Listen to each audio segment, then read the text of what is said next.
Hello, I'm Dr. Sabrina Smith.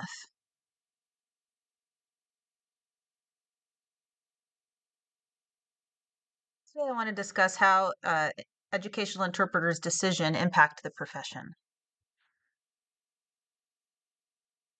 There are many different kinds of interpreters. I've noticed one particular group people tend to have a negative perception of.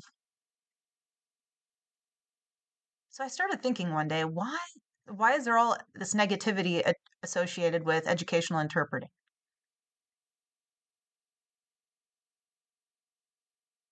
It tends to be new interpreters that are hired for education. They want experience, they want to get their feet wet.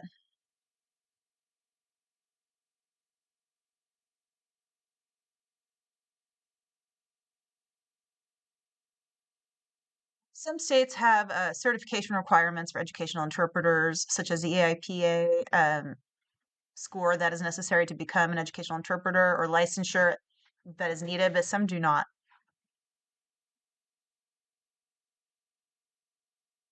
And that's all important, but that's not what I'm here to discuss today. I'm not trying to discuss credentials today.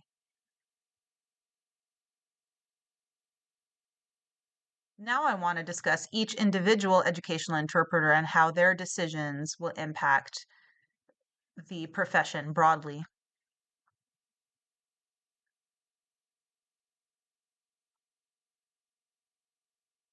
So recently saw a YouTube video called Deafies in Drag. It's supposed to be a comedy about the worst interpreters they've ever had. And many, many people, thousands of people watched it and thought it was funny. But it impacted me. It made me realize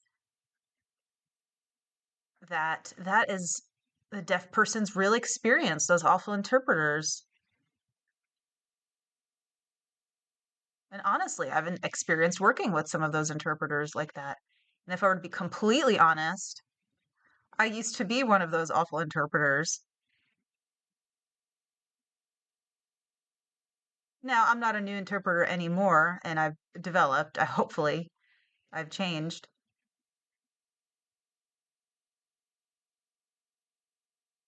It got me thinking about how we've got to be responsible for our actions as educational interpreters. Some interpreters think they can do whatever they want.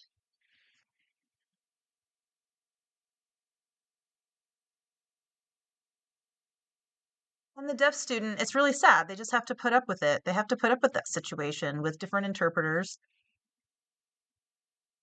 because they want an education.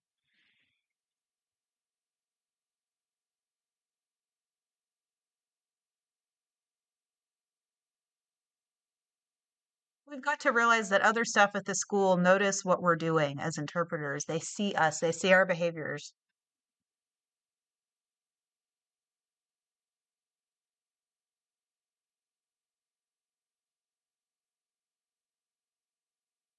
Now, I've traveled throughout the USA teaching workshops for educational interpreters.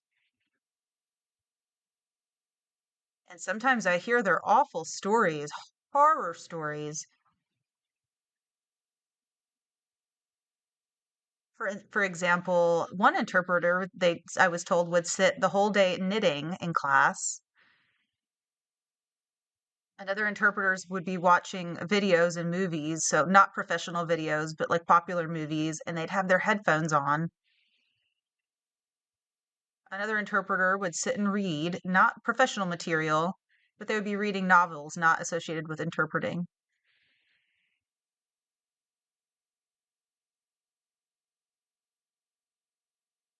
It means that other professionals in the building will notice that about educational interpreters, and they'll make a judgment about us, about educational interpreters.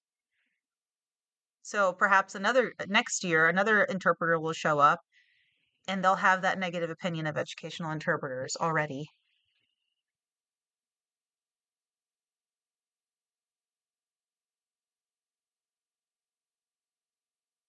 One complaint I tend to hear about educational interpreters is that or from educational interpreters rather, is that no one is respecting me. The other staff don't have any respect for me as a professional. And I wondered, why do people not have respect for educational interpreters? I was thinking we just need to accept some responsibility for that too. Are you showing up to work every day dressed professionally? Or are you showing up dressed casually like you would at home or on the weekend? Do you have your cell phone? Are you scrolling through your cell phone all day? Do you often show up late?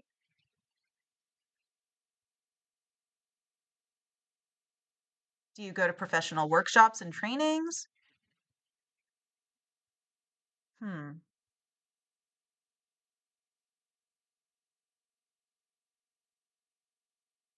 Those things will impact people's perceptions. So if you want respect, but you're not willing to do the things needed to get that respect, it won't happen.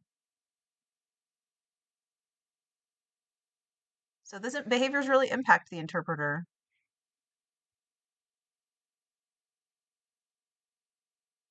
I've noticed interpreters, they always have an excuse for their bad behavior. For example, I have my phone with me because there might be an emergency in case of emergency.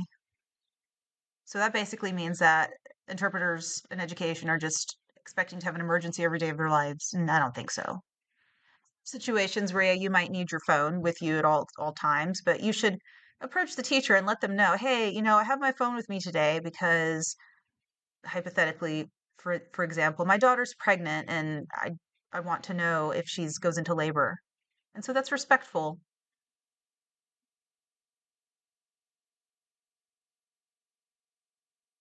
Now, how do you know if you should have your phone? Well, do the other staff have their phone all day? Are they permitted to do that? No, of course not. So those same rules apply to us. We have to follow their same rules. They always have excuses for being late, such as, oh, I live far. Yeah, many people live far and they drive every day to work. It's not an excuse. You can arrive earlier, get up earlier in the morning.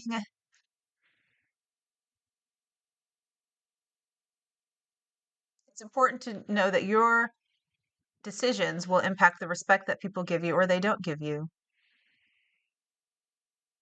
So those are just a few excuses I've heard.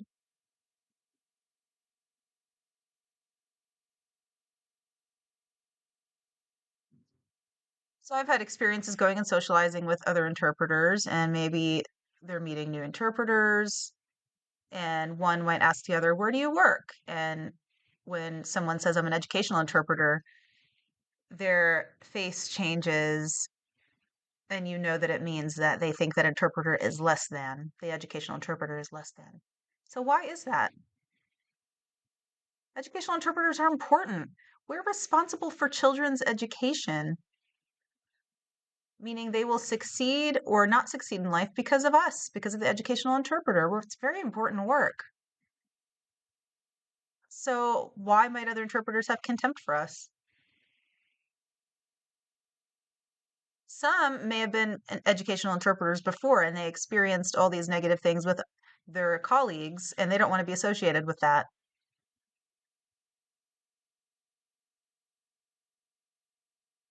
So I was reading a Facebook post recently, and it was a mom with a deaf child, and her child has an interpreter at school. The mom said she was talking with her daughter,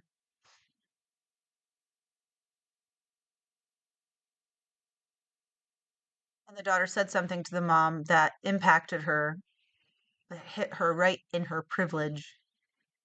Wow, it's a powerful statement.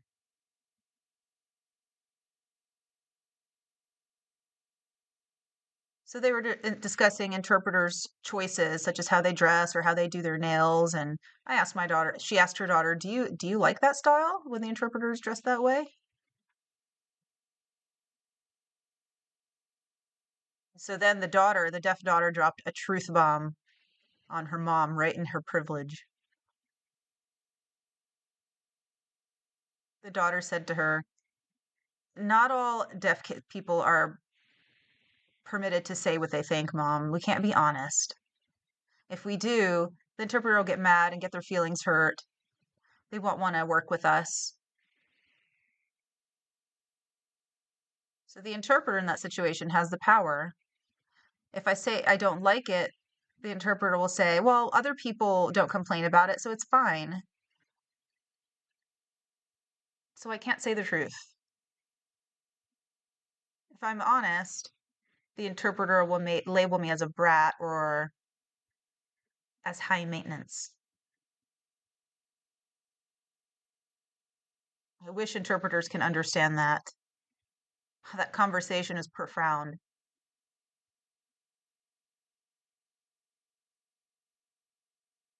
It impacted the mom right in the privilege. That statement is huge. It's a really, really strong reminder that our job is not about us. It's not about the interpreter. It's about them. It's about the students. It's about the clients. The focus should be on the student, the deaf person, their wants and their needs, and what matters for them.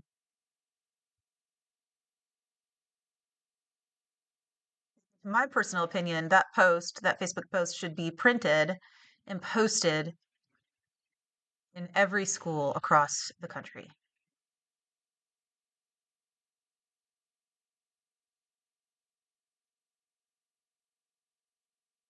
That's a reminder for us to not exploit our power over the students. We have to honor the work that we do with the deaf community.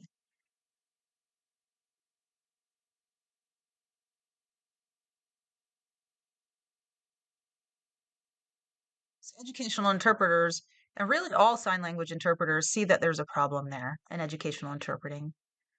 So what do we do next? What do we do about it? I don't want to tell you that there's a problem without also offering a solution. So I want to offer you some solutions for the profession. Just a few ideas to put out there.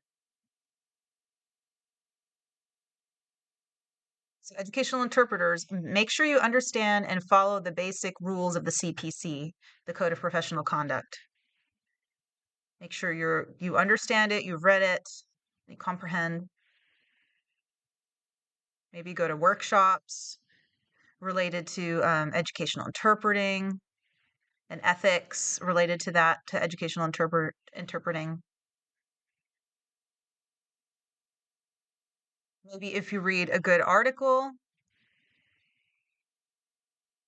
post it or email the other educational interpreters about it. Request team meetings with your school, with all interpreters in the school, so you can sit and discuss issues and ideas.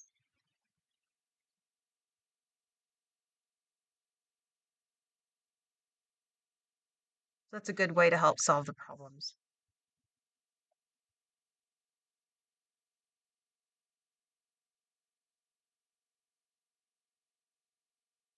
I realize approaching or confronting an educational interpreter that has a bad habit, it's tough. It's not easy. It could even feel impossible. So recently, Kate Block shared in an article something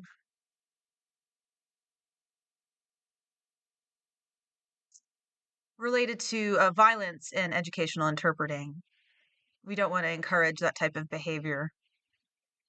We don't want to encourage rudeness in confrontation. However, there are other ways you can change the situation.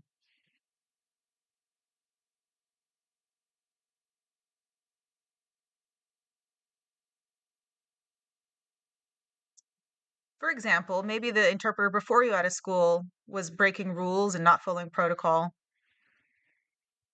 and the staff there are used to negative behaviors from them, but I myself can change that. I can come into the classroom. One time I came into a classroom and was interpreting, and the teacher was shocked. She said to me, "You're very professional." And I said, "Thank you." She commented that other interpreters before, they were always on their phones all day. You're very different. That got me thinking that I can make change for myself. I can decide how they view me personally.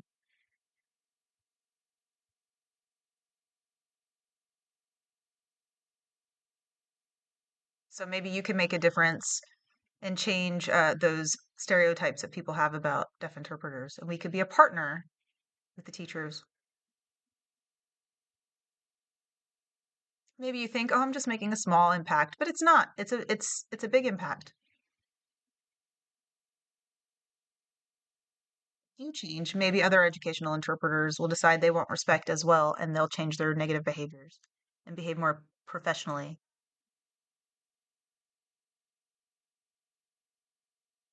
That's interpreter accountability. And then educational interpreters will finally get the respect that they yearn for.